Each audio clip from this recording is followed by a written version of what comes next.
16-year-olds have the highest rate of involvement of fatal crashes per mile driven. In California, 16-year-olds are at fault 66% of the time.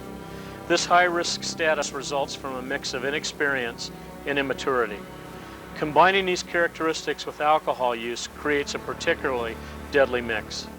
Every 15 minutes is a two-day program focusing on high school juniors and seniors, which challenges them to think about drinking, personal safety, and the responsibility of making mature decisions when lives are involved.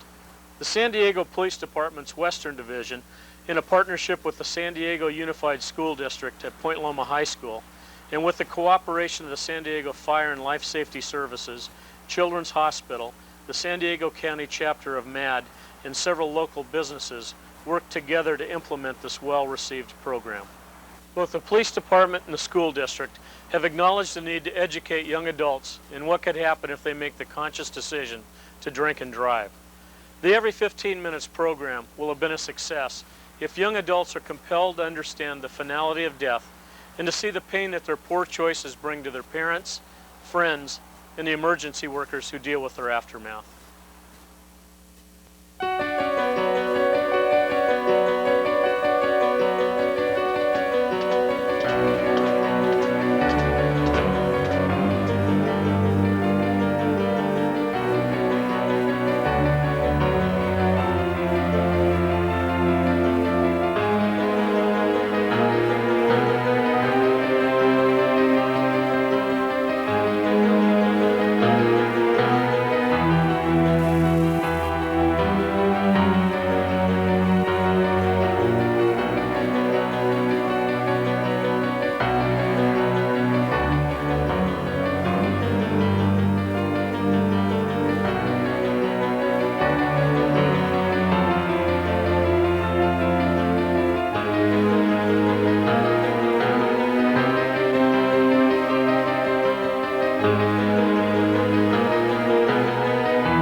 I was part of a program that was called Every 15 Minutes.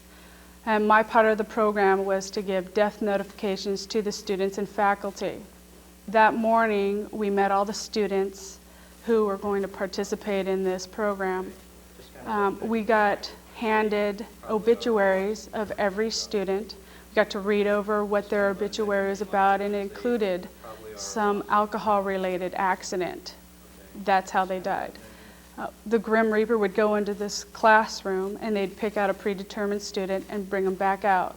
While they were getting their makeup done to look like the living dead, white face, black shirt, I would read over their obituaries. Once they were done, I would talk to the students, get a little feel for them, reiterate, you're not supposed to talk to anybody. It's a really hard part of the program that you have. This is really going to affect the students that you're with.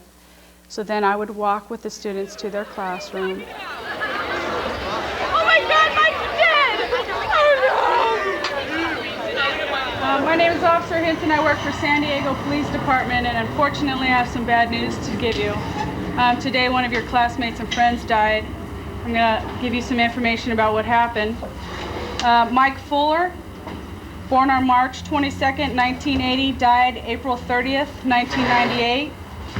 Mike was riding his skate down one of Point Loma Nazarene University's steep roads while drunk. Once I read the obituaries, they became very solemn. They didn't ask any questions, and you can see it in their eyes that, something's wrong. Courtney was with a group of friends who went out to a Scripps Ranch party. The vehicle Courtney was riding in was involved in a head-on collision while on a winding road. Courtney was a senior at Point Loma High School. She was involved in Point Loma cheer. I'm Officer Sweet in the San Diego Police Department. Unfortunately, I'm here to give you guys some bad news. I was a senior at Point Loma High School. Fortunately, I have some more bad news. Survived by parents David and Claudia. Born July 14th, 1980. Died April 30th, 1998. After getting drunk and passing out at a party, Kimberly's friends took her home and she choked to death while she slept. Lisa was involved in Youth for a Better World.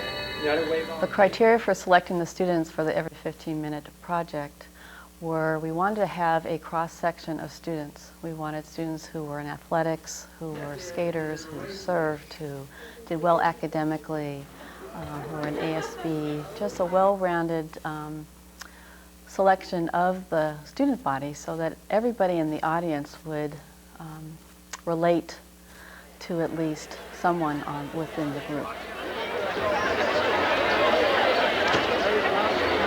And we selected a group, I think of about 90 students before, and then we had a committee meeting, sat down, pre-selected them out, used a criteria basis that we think these people will work, they won't work, maybe they'll buy in, maybe they won't buy in, and finally got it down to a group of about 30 to 35 students, and then went and asked the students, are you willing to do this? And asked the parents, are you willing to have your students do this? We didn't get many rejections, 2 or 3 just flat out, right, for a variety of reasons, and we respected those reasons and said, that's fine, would you please keep it a secret for us as we go through trying to maintain what we want to do here. And the students then bought into it, and talking to the students afterwards, there wasn't a single person who regretted the experience or regretted being part of it that saw it all the way through.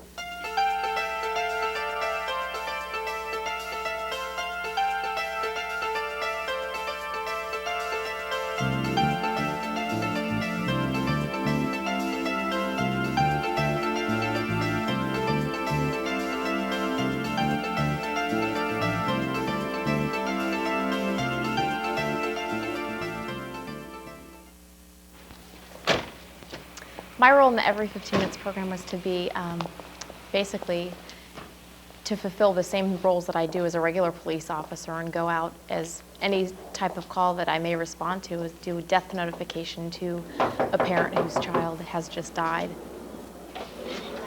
Hi, are you Mrs. Buchanan? Yes. Hi, I'm Susie Rodriguez from San Diego Police Department. Hi, nice to meet you. And I'm Kim Newbold from the San Diego Police Department. Nice to meet you. Can we come in and speak with you? Are you here by yourself? You want to maybe sit down and talk for a little bit? Thank you. We have some unfortunate news to bring to you about Kimberly. Were you aware of the fact that last night she was out with some friends? Yes. She vomited during the course of being asleep, and she choked.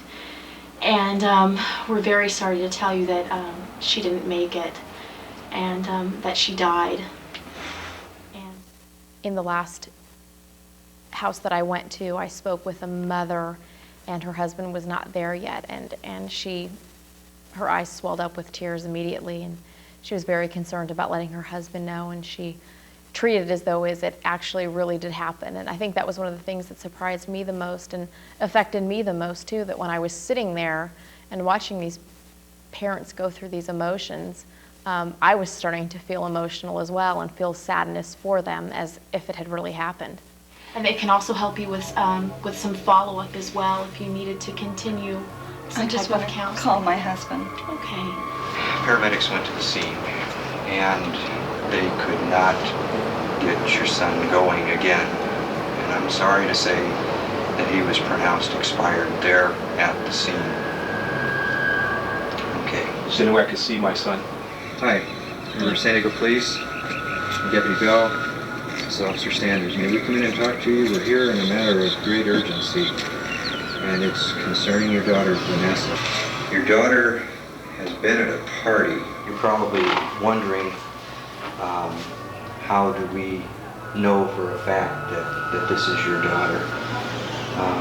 Vanessa, born April 8th, 1980, died April 30th, 1998.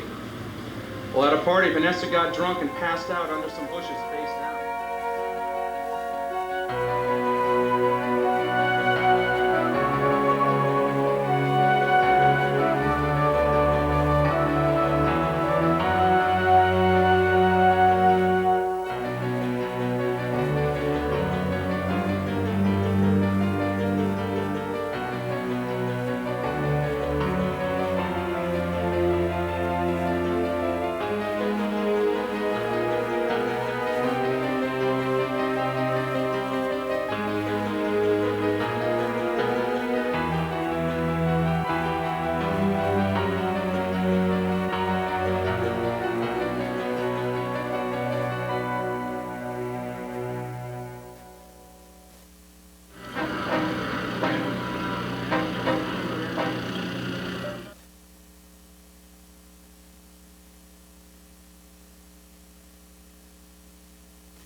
What I was seeing was the collision scene outline unfolding in front of me. Listening on the radio, listening to everyone forming up in position behind the racquetball courts. And first the police motorcycles came through, and then the medic engine, fire engine company, and then the heavy rescue vehicle. And to listen to the crowd, there was almost 1,000 students and faculty members there in the football stands. And you hear the normal cat calls and the comments made when the motorcycle cops show up, which is normal. And then all of a sudden, when the medic engine company and the heavy rescue vehicle show up, you could have heard a pin drop.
Chief, we have 2 victims trapped, one on the rollover, one on this vehicle. We have 1144 at scene. We have coroner coming in. We're going to be cutting the roof off this immediately.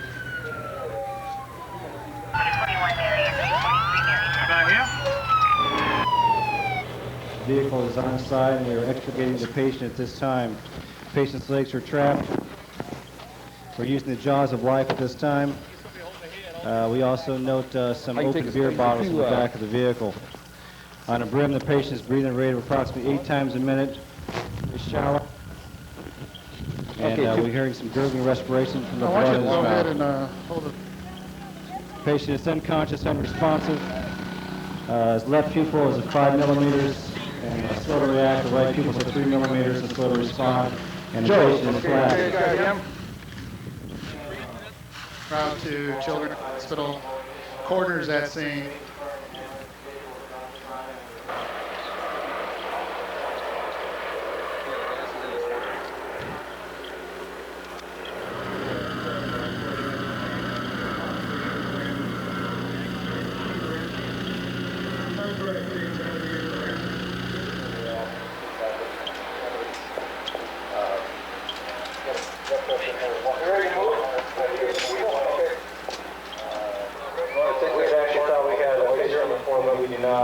The blood on the patient was from his passenger.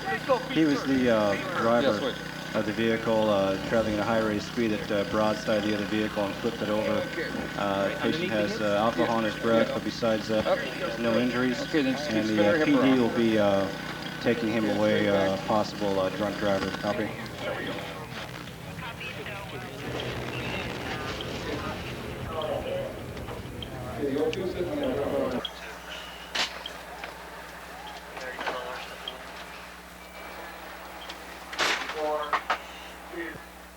I do a lot of theater, so I really looked at it as a show. I mean, of course it was a serious matter, but I was definitely, you know, it was the excitement of putting on the makeup and getting into it that way. And so it was just kind of for fun. And when the other students that got involved came in and we were all talking about it, we were kind of kidding around, like, oh, you know, get out of school or whatever. We took it seriously, but at the same time, you had to be lighthearted about it because you didn't know what was going on either. It was kind of scary.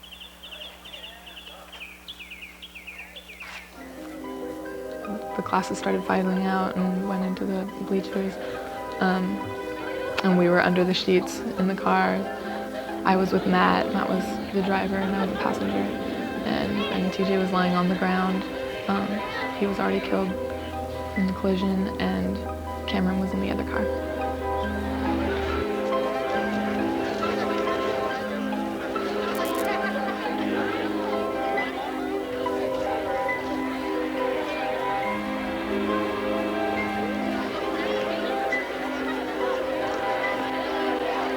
Right away, when the sirens came on and it all began, you know, the front window got bashed in and I felt some glass hit my arm, but nothing dangerous. But so it was very realistic. They covered me with a fire blanket and just broke into the car and yelled questions in my ear.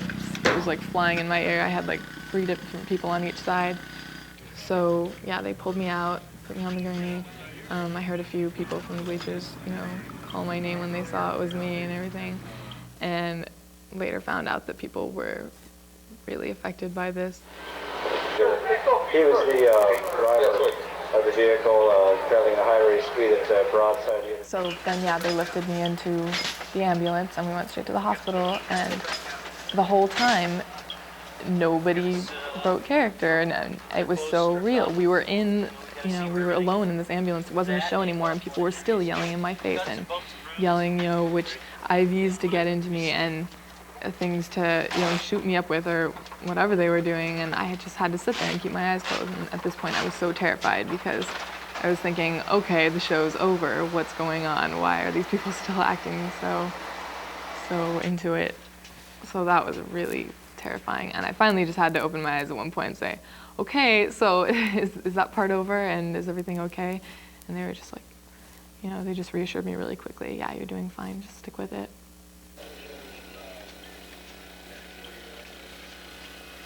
I was really nervous when the time to do it. Because I had all these people, I had all these people just staring at me. I'm laying on the ground, you know, got all this, you know, blood and makeup on me and stuff. And I was really, really nervous, you know. I really wanted the people to really see what we were doing and think about it. I didn't want it to be just a big joke, you know what I mean? And that's really what I, you know, I was, you know, in conflict with, was whether what I was doing was it in vain or was it doing a lot of good.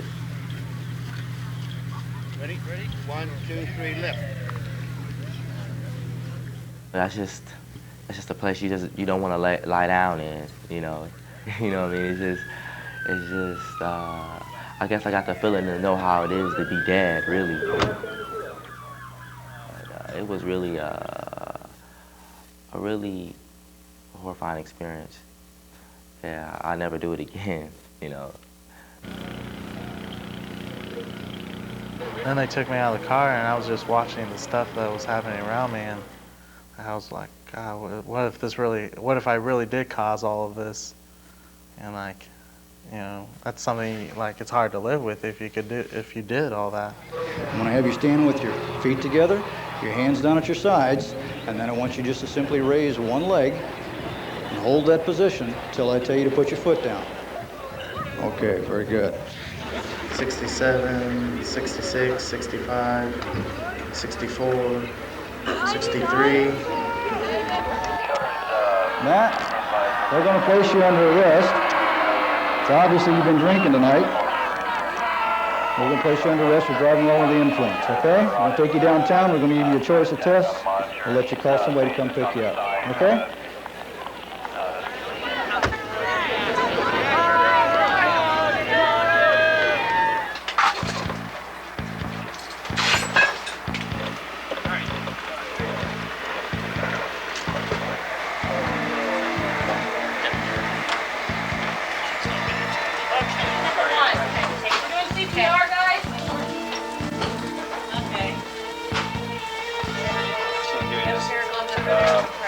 Obviously massive chest, head, he's got a rigid belly. 17-year-old female unrestrained passenger, been unconscious and unresponsive since we were at the scene. Obviously, huge head laceration to the frontal area. Ecchymosis around the eyes has been consistent throughout. Vital signs, you already give him a turnover on the vital signs? 1, 2, 3. Vital sign. Well, the two kids came in. We knew they were acute status. One individual who I worked on was the young male who was a CPR in progress. Everything that we wanted to do on the patient, we did. The procedures that we had anticipated, we did, and nothing worked. And when the doctor pronounced the patient, that was very difficult. It made it so much more real. Come on, a little bit harder, a little bit harder. Okay. There you go, better, better. Right. Okay, no response on the monitor, it's flatline. Good here. Your epi's in. Good.